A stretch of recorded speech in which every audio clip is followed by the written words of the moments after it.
Good evening. Welcome to Shop Night Live here in beautiful downtown Canterbury. It's a great night and we have a special treat for you tonight. We took a tour of the Sam Maloof house and that video has been in the can for about a year and a half. So thrilled to bring it to you finally, and it's just been maturing like a fine wine. But before we get into that, I just wanted to show you this book. A number of you probably have seen this or have it, but if you're a fan of one of the great icons of studio furniture making of the 20th century, you're gonna want this book about Sam Maloof. It's such a beautiful illustrated book. I mean, it's got amazing photos. Here's one right in the center of the book. This is like a whole panorama of his workshop, which we visited not too long ago when we posted that video. We did a Shop Night Live from Sam Maloof's workshop, and we've got a link to that video. Yes, it's in the description below. Okay, so we've got lots of great photos in here, and you know, it focuses on his furniture, but toward the end of the book, there's some beautiful photos of his home. And his home was just kind of an extension of his life. Just a first-rate craftsman, sculptor really, but a true artist in every way.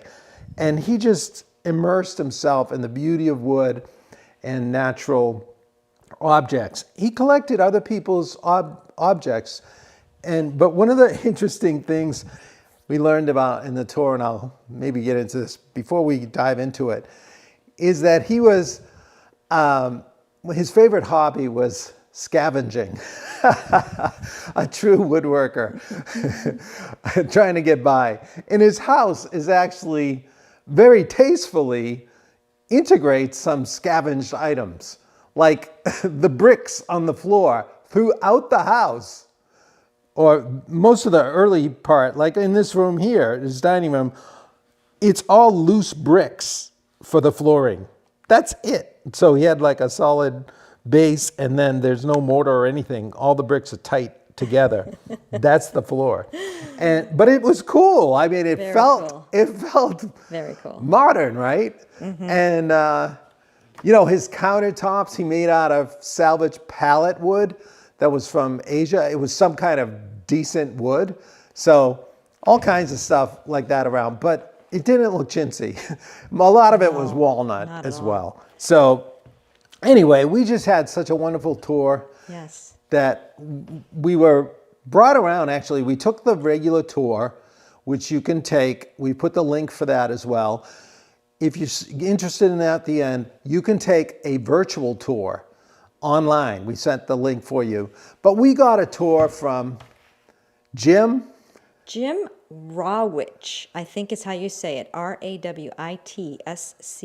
He's the executive director of the Sam and Alfreda Maloof Foundation for Arts and Crafts. Right. Which is distinct from the the Mike Johnson and his son Stephen and his wife Joanne. They're doing Sam Maloof Woodworker business, building the fine furniture. They're two distinct things. Right. And if you can still get a Sam Maloof piece from those guys over there. And look, you can even get a hat like this. Yeah, if you don't have a hat like this, I'm sorry, but you're missing out. One phase of their business is to refurbish Sam's older pieces. And if you go to their Instagram or their website, they're available for sale. And they're incredible pieces. I just saw an auction. I was doing a little search, an auction where a Sam Maloof rocker is included in the auction. And the estimate of that rocker is $25,000 and up. Wouldn't it be great? Easy, yeah, so beautiful. So your chance, I mean, you can still own Sam Maloof, but they're making fresh Maloovian pieces, and just like Sam, because Mike shaped them all. They're indistinguishable, really. And they say on their website that every piece a tribute to Sam. So they're really made with heart and soul of the great woodworker himself. Well, without any further ado. I want to interrupt you. We're going to show a couple pictures of how close the shop and the house were connected. And I think it's just good to say it now so that you're anticipating that between the kitchen and table and the shop door. And we'll show you, distinguish the Oh yeah, difference. the shop is connected to the house. Yeah. There's one little door.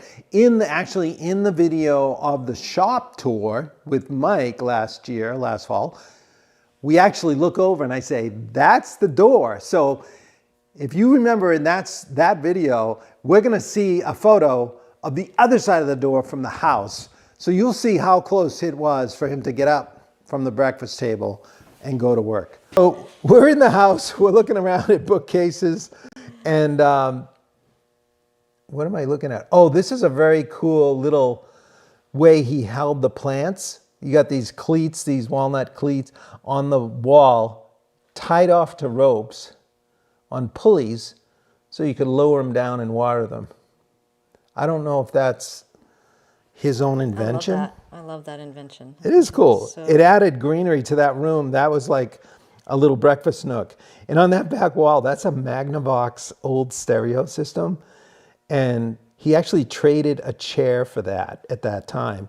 He called it the Magnavox chair. The design was kind of unique to that client. And this is a little breakfast nook. They would sit out there sometimes and have their breakfast. Those chairs were not made by Sam. They were made by, who was that? Lund? David Wade, I think. Was the David name. Wade, yeah. And he used the patterns, of course, of Sam. Then this is like a stool, Maloofian type stool. I really don't know much about that, but it's like a bar stool height. There's the kitchen, and this is the cork table, the other breakfast table that's right near the door to the shop. So you can imagine him sitting at this breakfast table right there and then getting up and going through that blue door in the background and going to work, because that goes right into the shop. This is the dining table made in the classic Maloof style with the hinges, the interlocking like wooden hinge leaves that could fold up, and drawers down the side, and it had his classic chairs there as well. Then right on the kitchen counter there's the island. There's some beautiful photos of Sam and Frida. Yeah, he had two wives. Frida was his first wife, and they She built passed this away. Yeah, incredible life together. And and then we've got this other room. Sorry, I didn't mean to. it's okay. Where they sang together. No, this is a music room. He has a number of music stands in there, but he designed these in his classic way with that adjustment mechanism. Great chair in there. A lot of his chairs in that period had a leather cushioning on the walnut. It looks so nice together. And here's like a desk, like a secretary type desk in his style. And notice the latch on the lower. And then the drawers were always recessed between the dividers with the handholds cut out. So there were no pulls attached. You just reached right in. That reminded me so much of the Wharton Esherick piece. It really did. And he was influenced by Wharton Esherick. And there's one of the chairs, not super early, because it does have the flatter arms and the flattened spindles on the back. So the earliest chairs were round spindles on the back, very Scandinavian, and the arms were round and thinner. But here you have more the paddle, wider arms that came in. That's Jim later. that you're seeing in the video. Yeah. Yes. And then that's like a mezzanine up above, and you can go up there and walk around the nice collection. He collected a lot of artists, other makers, and this boat was made by a boat maker artisan in North Carolina, all mahogany. Took 750 hours, and I guess he was complaining to Sam that he just wasn't making money. And Sam told him he wasn't charging enough. And he said, if you don't value your work, no one else is going to value it. So he ended up charging like $100,000 for those boats. I think he's doing all right too. But there you can see some of those other, these chairs just, don't they look so 60s and 70s with that, I guess that's not an avocado green, but, and then on the wall, this was cool. I never saw this type of piece from him, but just like a wall mounted shelf with drawers. It looks almost like a spalted material for the drawer fronts. Now this is going into the bedroom as it was. The bed was sort of in the middle of the room with a chest of drawers in the back. Almost everything here is in the position it was. And so you have some sculpture. And then in the back there is really some significant history of his furniture. So this chair is the first rocking chair that he ever made in rosewood. And look how kind of Scandinavian it looks. You can see the narrower arms and the round spindle backs. Well, they are the paddle arms on that. His earliest chairs, I guess he was doing those by the time he got to the rockers. But they are turn spindles on the back. He did the flattened ones with the better lower lumbar. And he also had a stretcher on that chair. And then we have this cradle that they're so elegant, and they're featured in the book too. You can see a lot of great photos in the book, but I can't imagine how long it took to make one of these. But he made quite a few in his life. Maybe a dozen. Frida said that she did not have them for her children, however. No? But very cool. I mean, the thing about cradles is they get used such a short time. And Gorgeous. now this rocker, bookending the cradle, is the last rocker Sam ever made. He lived to 93, and he changed and altered and built this chair when he was 92. So he was quite vigorous toward the end there too. And he's got this, see that he went back to like a narrow arm. There's the flat back, very sculptural and sinewy. Then look from the side, he changed the way the leg doesn't go down to the rocker. The back legs don't go down to the rocker. They go down to like a curved element on the side. I don't know if we're going to come back to that, but no, I guess not. You'll have to look back at the video. Sort of like our Adirondack. And then in the other grand room, you have this spiral staircase. And this did remind us a little of Wharton Eschrick tour as well. Beautifully shaped and, of course, very organic, as you'd expect Sam Maloof to do.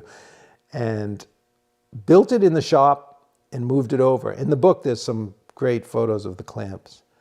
This is a plaster casting, which was then bronzed, of his hands holding a rasp. And I think it's a Nicholson 49, shaping an arm. I think it said that. Specific. Yeah, Mike said.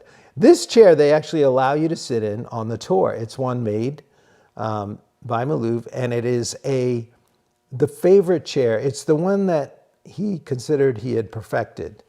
We learned that from Mike Johnson. And this is a detail of how the seats went together on one of the walls. And this is like the classroom, wasn't it? Like classroom area? Yeah, they have like a school there now. Yeah. And what area was this again? I forget. This is the upstairs Okay, so sitting area. yeah, just beautiful like chairs everywhere. It was a tease, you couldn't sit down. And this was his original bandsaw, which they moved up to this workshop area. And I was just dreaming like of having my hands where Sam had them and opening and cutting. And I was trying to imagine the miles of wood he must have sawn on that saw. And Same there he saw. is at that saw. Yeah, so if you want to go take a tour of the house, reach out to those folks. Yeah, and then this last photo is with Mike Johnson on a previous trip, and he showed me some shaping and got the whole lowdown on how he works, and it was just a magical time. Yeah, and that's how My only regret with visiting there is that it goes by too fast. I always feel like I'm in like a dream and it's gone. It's incredible. Yeah. Strongly urge you to go to see the house. mean, it's crazy how he is in every spot. Yeah. You know, he did not shrink. He needed something, he made it. He made it his own way. And something like 95 or 98% of his work was in walnut. So when you're in the shop and, you know, you smell walnut dust, and that was what, we did a lot of walnut with Pug Moore. So I get like this weird kind of melding of feeling like I was back in Pug's shop while I'm in Sam's shop. And just a wonderful guy, very inspirational to many. And it was cool to learn from Jim. He confirmed how strong the influence was of Wharton Esherick on Sam's work and how it did take a more sculptural turn when they developed a relationship. And there is a conversation recorded on the Esherick website. You can go to the Wharton Esherick website and find this transcript of a conversation between three makers. I forget the third maker, but it's primarily, it was Sam Maloof and Wharton Esherick. And you could tell they were sitting in Wharton Esherick's home because they were referring to pieces around. And Wharton Esherick, I think he was like 25 years older than Sam, so he was the wiser old curmudgeon. I guess he was kind of a character and very blunt. And but he was quite an encouragement to Sam to keep doing what he was doing. Don't change. Don't compromise what you're doing. And they had a nice friendship in that way. You could see how he was influenced. And, you know, when Sam started, it was in the 50s. He started as a graphic artist, and he was helping out someone really well known in that Los Angeles area. And he just made a chair one time, and he started not liking his job so much and decided to take the plunge and try furniture making. And Frida was the business side of it, and she was quite encouraging. So, but his work started out very Scandinavian, you know, or more of that Danish modern look, you know. So that was what was cool and current.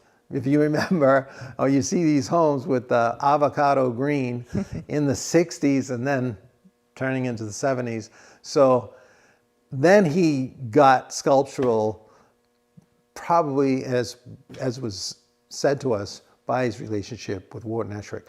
So that's all to say that no matter where you are in your woodworking journey, path, we're being influenced constantly. So you're probably drawn to certain styles, as I am, as I have been, and you want to just kind of put that spin on your work. Go for it. Wharton Esherick would say, don't compromise, follow your dream. And, you know, what do you got to lose? I don't know. Maybe everything if you're trying to make a living at it. But, no, I'm just kidding. It can be done. You just got to have a lower cost of living. But charge enough, as Sam said, and you'll be fine. So, do you have any questions, comments? No, I just encourage people to look into that. We haven't really gotten into the story of how they moved that house to a different location along with the shop. It's its own compound there. Yeah, it went up the hill from the orange grove when the highway, Really I think it's amazing. 210, went through. Really amazing. I mean, do you have any questions on the... Oh, sorry. No, I don't have any questions. Do you have any questions? Nope, I'm all set. No comments. Sorry. I thought you asked me if I had anything to add. I Well, yeah, that too, but I did say questions specifically. I was thinking about any questions coming in on the line. That's good. But we've talked about Sam Maloof a few times. It's really inspiring. If you get out there, you got to take a tour, and you can poke your head into the shop.